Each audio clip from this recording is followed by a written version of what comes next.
Hi folks, Casual Dad here with another Warhammer Combat Cards Warlord guide. If you're watching this, X-Wing folks, I promise I've got X-Wing content coming soon. I've got a bunch to chain through. I want to approach it from a different context. We'll get to that soon. But FULGRIM was just released today. I've got my advanced copy a couple hours early. I wanted to go ahead and make sure to talk through the latest Demon Primarch of Slaanesh. Favored servant of She through Thirsts and the Ascended Gene-Sire of the Emperor's Children. I blanked for a second. But looking at these stats, comes in at the fairly typical now Supreme Commander price point of 100 deck points. I want to say that's tied for the highest now with the change to the Silent King. Comes in almost 500 hit points max. Good melee, good range, very good melee, pretty good ranged, especially in context with his ability that we'll talk about in a second, and does not have a psychic attack, which is interesting. But of course, it makes sense. Looking at this right away, I was like, what can they put out that can take my mind off of Hatred's Embrace, who's one of my new favorite warlords? But he also comes in as legendary, of course, with the dual traits of Furious Charge and Fear, which Fear on top of that 500 hit points makes him a really strong endgame piece, even though it's a secondary trait. He's legendary, so he does ramp that up more quickly than an epic and can get it to be max level 4. So in max level combats, this guy's going to be scary. You're also going to want to check out the Easter events, because when the Easter events come around, we're actually all going to get a chance to play as FULGRIM in a max level campaign every 5 levels, I believe, if I'm not mistaken. We'll see more on that soon. To talk about the trait, or the actual warlord ability, Seekers of Perfection, and he is a full-on Supreme Commander, so this is a 2-part trait. Both relate to doing extra damage, though. So first, a friendly card's first attack deals plus 50% damage, so 1.5 times. Additionally, attacks against enemies at or above, from healing or Medicae or Greyfax, their base wounds deal plus 50% damage. So, and this can stack for a maximum of plus 100% damage. So this can stack to double damage. An important note on this is your first attack can be Death Blow if you're destroyed before you attack, and also can be Furious Charge, Precision Shot, Warp Surge, Psionic Blast. The first time the card does deal damage, that first 50% triggers, and then the one important thing I wanted to make sure to point out here, though, is that that second part, attacks against enemies at or above their base wounds, that can trigger basically any number of times. And this also does stack with Inspiring Presence for some really devastating attacks. I've been talking a lot about Chaos as a faction and how it's really just a very aggressive faction, and this like quintuples down on that. This is an extremely aggressive trait, and I built decks for Ranked and also for Apocalypse. I'm going to play a quick game of each, just to go ahead and through it. Don't want this to be super long, but I'm just going to go out and list, and I'm going to start with Psychic. And this was a funny one. I wanted to experiment this and see kind of what we could get out of this guy with Psychic, because I was like, okay, you want traits that trigger attacks on deploy or before anything happens, because that's when you get your double damage. If it's the first attack a card makes against a full health opponent, you want to hit it real hard. So we'll go ahead and do this guy over here.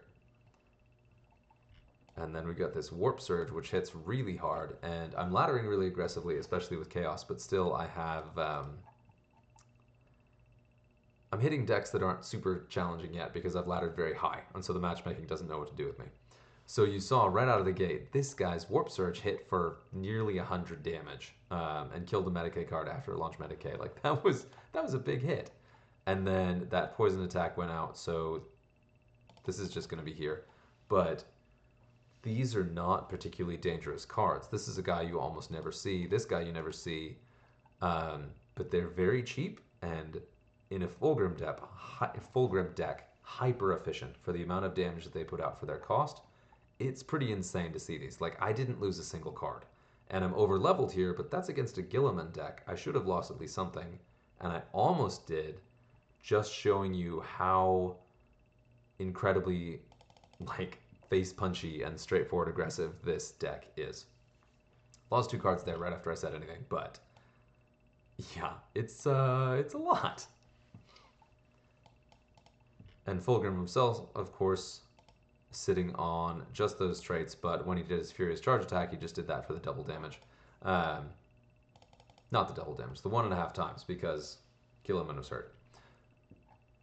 Yeah, so that's one, and you could immediately see these are not scary cards. Aside from the Psionic Blast, Poison Psyker, these are rarely cards you would put in a single deck, especially not in combination with each other. None of these have really high damage output. They're not very durable, but you saw just how aggressive that was, and I have yet to lose a game with Fulgrim. I haven't had super tough matchups, but yeah, we'll talk about that. So that was a pure Psychic version. Again, leaning on just hyper aggression, hitting first, hitting hard, and chainsawing through the opponent's deck so that I can make up for the expense of having a Supreme Commander in a ladder deck. Although I'm finding more and more the Supreme Commanders are perfectly effective in ladder decks. Against Badruk. Ooh, alright, there we go. Our dear community manager Roxy did put out a post today that was a metric of the highest win rate warlords in various different scenarios and the lowest. I think it was the top 10 of each. And I really want to run through that. Don't have time to do it tonight, but I will hit that at some point. It was pretty interesting, and it was for the night season that just passed, so... And there, I didn't quite see just how much damage that was, but it was a lot for a 5-point card. So this guy's already missing like 100 health. Ooh. And there we saw a bunch of health hit on this guy. I'm going to slow this down just a little bit. You saw just how much damage was done, and so his first attack is going to be 1.5 times damage. His first attack will be 1.5 times damage. Good, do this just to keep stuff alive. So it should kill this guy outright. Killed him outright. This probably isn't going to kill him. It did. Okay, because he was low level. And then we'll see here, and that guy, yeah. So it's a little bit hit or miss, so the trait can turn on or off based on hit points, but the offensive output always triggers in a full health card, regardless of whether it's your bodyguard's first attack or not. And that is a bummer. It can be cheesed out. So you saw that I just got that offense bonus on that 18 ranged attack. And now this guy's taken some damage, so I won't get the bonus attack. Let's see just how hard Fulgrim hits here. So Furious Charge is his first attack, hits for 78 damage, and that's with a base melee of 86 and only 60% of his melee stats. So it stacks it up, so it's... the math is tricky, but it's almost as full melee damage at level 1, and you can imagine how scary that gets higher up. Comfortable win again. Again, not a super challenging matchup, but we'll see what else we get here. It's early enough in the season that I'm still playing favorable matches because I've laddered very aggressively, and a lot of players haven't because it's still like not even a full week into the new season. That was the two. Let's look at the ranged one, and I actually found the ranged one was a lot of fun, although... like Psionic Blast, one of the interesting things about Fulgrim is he actually is worse with the multi-attack traits. So Barrage, Psionic Blast, those both chip some of the maximum health off of targets across the board. So your rightmost cards lose their... Oh, shoot, I just did the melee one again. Sorry, folks. But your rightmost cards actually lose their buffed attacks because the cards they're hitting already lose hit points. So in some way, Fulgrim actually really likes single target damage. And we can see that just a little bit slower this time. I think I may have already fought against this guy, but I don't know if it was while I was recording. Let's see just how hard this hits. I think that's going to knock this guy down outright. Like that is... And that's the thing about this too, is you don't need all that much extra damage to be really noticeable as extra damage, because if you're getting like 1 extra kill per wave of bodyguards than you normally would, that is impactful over the course of a ladder game. Like, real quick. Alright. And I don't remember if I mentioned this, but all of these damage buffs do stack with Inspiring Presence. So you slip some Inspiring Presence in here, and suddenly you're hitting really hard. And there, a thing about that too, with Akaran, as long as I'm still punching through shields and not actually hitting his health, I'm still doing the additional damage. So there is a world where you can actually use the bonus damage to kill him outright if you do a single hit that has enough bumped up to go through the shields where it normally wouldn't. That's a really big edge case, so I wouldn't really see about getting that very much, but I've been really enjoying Fulgrim as a warlord, and he just goes along with this trend of like all of the warlords that have been coming out for a while have been really interesting, with the one possible exception of Leontis. Arcadian Leontis felt a little bit like they were out of ideas for how to design a Servants of the Emperor warlord, which I get. Like, they have so many warlords and servants. Yeah, he's a funny one. I do appreciate how much he emphasizes the flexibility of the faction, but it's more of a concept than a functionally interesting rule. But all right, so I do need to try out the range deck. I want to make sure I don't hit deploy on this one. And then I want to show at least one of the Apocalypse decks. I don't think I'm going to play all of them, but I'll do at least one. So we're talking about our range deck. Any second now. There we go. Range deck with, yeah, double taunt. But then these guys, again, because of the expensive Fulgrim himself, I'm leaning on pretty budget cards. And when you're doing that, I've been really impressed with some of these budget cards. Like, if you ramp up their offense, they hit really hard. And they hit hard enough to justify being a little bit more fragile than what you would see in most decks. So Karn, again, is an outstanding piece in this. I really enjoy him with Hatred's Embrace. This guy has been buffed multiple times in the past few seasons, so those two are just a really, really strong to include here. But any of the melee heavy-hitting Furious Charge cards in the faction, whoever you have at highest level, is a really strong pick with this. We'll go ahead and do here. Go!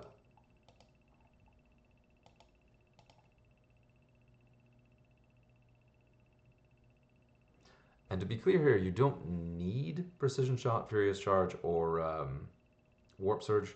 I've chosen to go that way because I want to double down on the aggression to go ahead and make sure you get an advantage, that you're getting some opposing bodyguard kills quickly enough to, again, not fall apart to attrition. You don't want your deck to lose key pieces too quickly, so you want to hit as hard as you can, as fast as you can. Now, this is probably going to be a bad matchup, which is good. I wanted to demonstrate that. But then you can see right there, when this guy shoots, he's not going to have his buffed attack against this guy, because that guy already lost some wounds. But he's probably going to die outright anyway. So that works out. And then we'll go here, because he already lost some of his wounds. And a way to cheese that is you can do something like this. So that does the extra damage to this guy and doesn't affect this guy because this one, well, that one still has full, I messed it up. This one won't take extra damage because, oh, but that was his first attack. Okay, so it's not going to take the full double damage, but it does take the 1.5 times. Still wrapping my head around this one because there isn't a visual cue for all of the different attack modifiers. It's a little bit tricky to track kind of what's going on. Let's see. 71, you should comfortably be able to take this guy out, even though that guy is the biggest threat. And this is running at a 45% bonus, so there are 2 cards in there that are probably the usual meta Ks that people should not be putting in Greyfax decks, but they do. I literally just built a Greyfax deck, and ooh, that sucks that that guy survived. I literally just built a Greyfax deck, and it has 45% bonus, and it doesn't include whatever other card is in here. Oof, man, I'm going to lose this one. I will say ranged is definitely the weakest of the build types. Psychic is surprisingly strong, and melee is very strong. So melee is really, which makes sense. So melee is really Chaos's probably biggest leaning faction, with even cheap Psychic being a close second. And then ranged just kind of struggles a bit. I still can't figure out exactly why. But we got to see that. You got to see Fulgrim lose, which is good. And we'll keep going.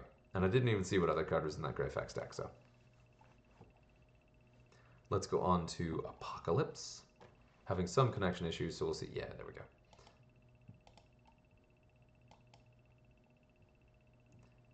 Oh, didn't mean to do that. There we go. And in Apocalypse, ranged is actually quite a bit better, because Chaos does have some really good top-end expensive range cards in all 4 of these. Really strong taunt cards here. And then, of course, some fillers there. Psychic obviously just gets better with some of the absolute best cards in the game, let alone in the Chaos faction with the Lord of Change and the Keeper of Secrets. those two are just good no matter what. So there's really nothing about this deck that is particularly unique to Fulgrim himself. And then of course we have this, which takes the things I'd already built really strong in the other version of the deck, plus these two guys here, throws in the absolutely incredible super buffed Lucius the Eternal, who of course loves Fulgrim's trait multiple times. I really should put him in my ladder deck. I keep forgetting that. And then an extra taunt, and then of course these two utterly insane Furious Charges. Even at level 3, that melee plus the bonus from Fulgrim, especially if he gets Furious Charge on an uninjured card, so he does double damage, like it's crazy. Yeah, I'll play this just to see how it goes. And he's actually a little bit more challenging in Apocalypse mode because there's just more stuff that counters him.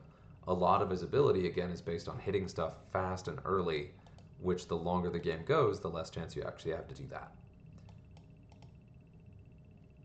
And I do want to highlight here that I'm trying to keep my cards alive, but there's nothing in his ability that turns off if your card is hurt, which is cool. You could have a 1 hit point Brass Scorpion and it's still going to do 1.5 times damage to an opponent who is... That was nuts to just take that hold. That was wild. Yes, you could have a 1 hit point Brass Scorpion and it still will do 1.5 times damage to a full health opponent. And that makes Fulgrim a pretty great foil to... What's his face? This guy who I'm looking at, Call, Supreme Commander Call. Because with Supreme Commander Call's self-healing and a lot of Medicae, it's fairly common for Call's bodyguards to end up with their max health again, which just triggers your extra damage to smack them back down to where they should be. So that's nice. I appreciate that. And of course, not a lot of players have a Brass Scorpion, so this is a little bit of an unfair play, but I did just want to go ahead and demonstrate what this looks like at Apocalypse level. Let's go ahead and throw Decima in there. What do you got, buddy?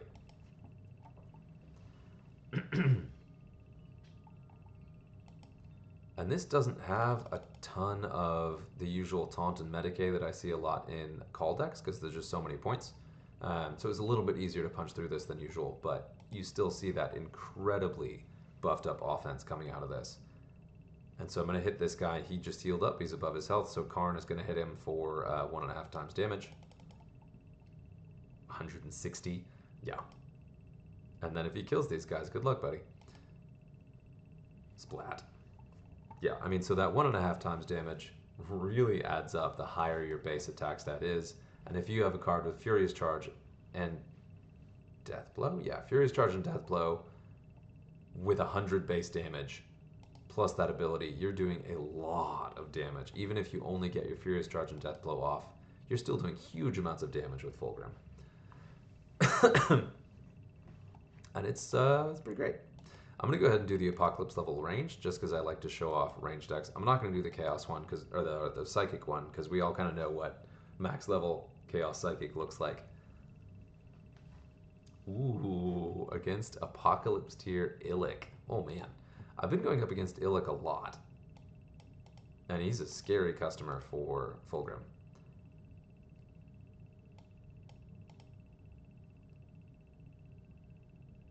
Let's see here. And they're decent card levels too, so I'm a little concerned. And I'm bringing like very high level range cards here, but still Chaos ranged, which I expect to be at a disadvantage. Especially compared to Eldari ranged. Oop, yep, that's a bummer. I don't know that that was a great trade. But here's where we may see this bonus damage go off. And I am a little concerned. So I put my barrage all the way on the right so that he would get his extra attack, because this one will not be hurt before he shoots. And you see that both of those, all three of those would not have been lethal for any other Warlord. But because of Fulgrim's ability, all of those were lethal. And that's a massive boon here. That turned this from a total rout where he's going to beat the heck out of me to an actual close fight where I may pull this out. That was a bit of a bummer though, because I didn't want to knock that little bit of melee damage off these guys to turn off my bonus ranged attacks. And I'm going to keep hitting him in melee because I really have better melee here than he does. Oh, there he goes. Ouch. But I think we should be okay.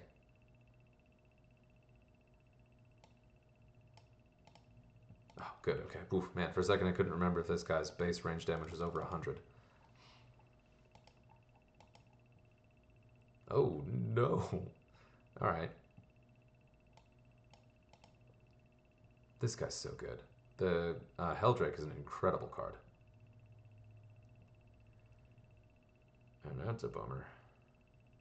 So then Fulgrim himself is going to be hit with the dead shot, but I think I've got lethal here. I should probably, between precision shot, furious charge, the bonus damage. Yeah, that was a huge attack, man. And then that really high melee. Yeah, whew. But that was a tight game, and so you can see how that was a little bit held back, because that's a counterplay strategy against Fulgrim, is you can use the lesser attack type if the opposing cards have like 5 melee and 130 ranged, get them to deal that 5 melee, and suddenly that shuts off the bonus damage from his trait, because your cards have already taken 5 damage, so they're not at full health.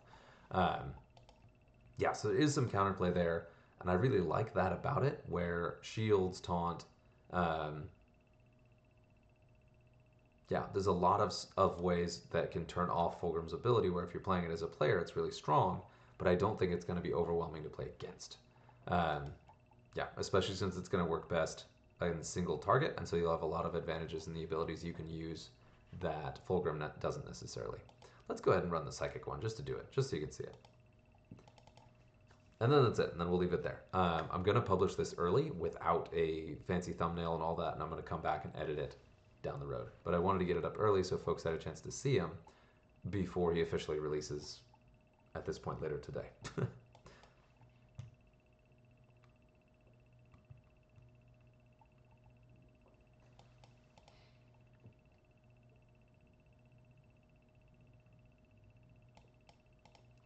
And here, right off the bat, I've got Psionic Blast, so the bonus damage is going to be taken off of both of these guys.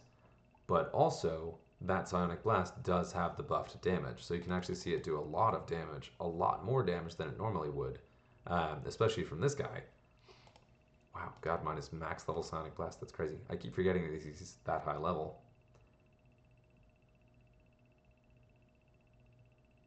I did want to point out something, though, that